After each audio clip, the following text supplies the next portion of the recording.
তুমি আসবে বলি বসন্ত এসে পেরিয়েছে চৌকাঠ, তুমি আসবে বলেই শিশিরে শিশিরে ভরে গেছে মাঠঘাট।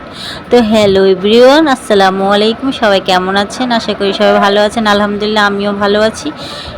তো আজকে সকালটা শুরু হয়েছে একটু অন্যরকমভাবে। সকালবেলা ঘুম থেকে উঠি বাজে 6:30। আমি রেডি হয়ে নিলাম ঝটপট করে, তারপর পিয়ালকেও রেডি করে নিয়েছি। আজকে কোথায় যাচ্ছি, আজকে ভিডিওটা না দেখলে বুঝবেন না, খুবই ইন্টারেস্টিং একটা ভিডিও। তো বাসা থেকে বের হয়ে গেলাম, রিক্সা নিয়ে চলে গেলাম। এখন রিক্সা নেব আর কি।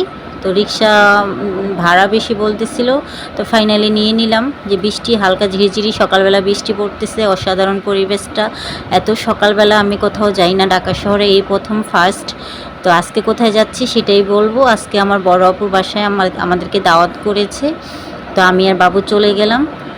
বাসার সবাই যায়নি, ওনাদের কাজ ছিল। তো আমি আর আমার ছেলে চলে গেলাম। তো রিক্সা করে যাচ্ছিলাম, ঝিরিঝিরি বৃষ্টি পড়তেছিল, জাস্ট অসাধারণ লাগতেছিল পরিবেশটা। তো পিয়াল আমি খুবই এনজয় করতেছিলাম। তো তারপরে ফাইনালি তো আপুর বাসায় চলে গেলাম। এখন এই তো বাসায় ঢুকবো, গেট নক করতেছি। সবাই ঘুমিয়ে পড়েছিল। এত সকালবেলা এত ভোরবেলা আমি যাব, তখন বাজে 7টা। কেউ ভাবতেই পারে নাই, সবাই এত ঘুমিয়েছিল। ফাইনালি বাসায় গেলাম। এই তো বাসায় গিয়ে এখন আমি আয়নার সামনে একটু নিজেকে এক্সপিরিয়েন্স করলাম যে কেমন লাগতেছিল।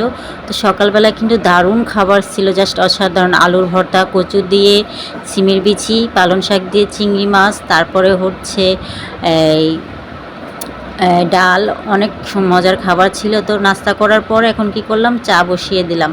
আমার আবার খাওয়ার পর চা লাগে, চা না খেলে ভালো লাগে না, শরীরে একটা এনার্জি আসে। তো আম্মু এখানে রোস্ট ভাজি করতেছিল, রান্না বসিয়ে দিয়েছে দুপুরে, যেহেতু সবাই একসাথে আমরা খাবো আজকে বাসায়। আমার মেজ আপু আছে, পাশে আপু আসবে একটু পরে। তো এই তো আমি পেঁয়াজ কেটে দিলাম, কাঁচামরিচ কেটে দিলাম। তো এই তো আমার ফাইনালি চাটা কিন্তু হয়ে গেছে।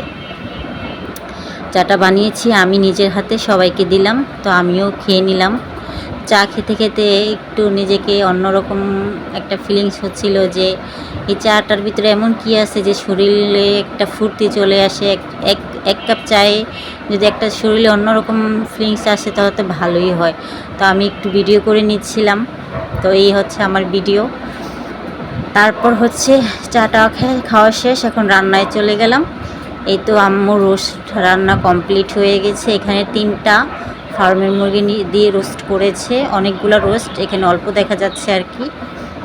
তো ফাইনালি রোস্টটা কমপ্লিট হয়ে গেছে। এখানে আম্মু গরুর মাংস কষাতে দিয়ে দিয়েছে, একটু ভালো করে কষানো হয়ে গেছে। এখানে আম্মু বড় এক পাতিলায় গরুর গোস্ত বসিয়েছে। এখানে পোলাওটাও আম্মু করে নিয়েছে, একদম ঝরঝরা। আমার আম্মুর হাতের পোলাও জাস্ট অসাধারণ হয়। পোলাও বলেন, রোস্ট বলেন, গরু গোস্ত বলেন, জাস্ট অসাধারণ। আম্মুর হাতের রান্না মানে অমৃত। আমরা ভীষণ পছন্দ করি আমার আম্মুর হাতের রান্না। তো এই তো আম্মু পোলাওটা ভালো করে নেড়ে চেড়ে দিচ্ছিল, আবার একটু ফাঁপে দিয়ে দিবে। তো আমি এখানে আবার একটু পোলাওটা নেড়ে দিলাম। তো এখন আবার গরুর গোস্তটার ভিতরে আমি পানি দিয়ে দিয়েছি পরিমাণ মতো। এখন এটাই তো সিদ্ধ হয়ে গেছে প্রায়। তো গরুর গোস্ত হয়ে গেছে, এখন পায়েস খাবে। পায়েসটা আমি রান্না করতেছিলাম। পায়েসটাও কিন্তু কমপ্লিট হয়ে গেছে। তো সব কিছু রান্নাবান্না কমপ্লিট। এখন আমরা সবাই বাচ্চাদেরকে খেতে দিয়ে দিয়েছি। আপুর যেহেতু নতুন বাসা, এখনও ডাইনিং টেবিল কিনা হয়নি। আপু মাত্র 1 সপ্তাহ ধরে ঢাকায় আসছে। তো এই তো পিয়াল খেতে বসছে, তারপর আমার ভাগিনারা খেতে বসছে। এই আপুর রুমটা একটু ঘুরে দেখতেছিলাম যে আপুর 3টা রুম। তো এই আমরা সামনের রুমে ও বাচ্চাদেরকে খেতে দিয়ে দিলাম। তারপরে খাওয়া দাওয়া শেষ করে এই বিকালে একটু লুডো খেলতে বসলাম। তো সবাই অনেক আনন্দ করলাম, মজা করলাম, জাস্ট সব ভালোই লাগতেছিল সময়গুলো। তারপরে সন্ধ্যায় এই তো আপু নুডলস করে দিল, বললো যে বাসায় যেহেতু চলিয়ে যাবা তো নুডলস খেয়ে যাও, আল্লাহ হাফেজ।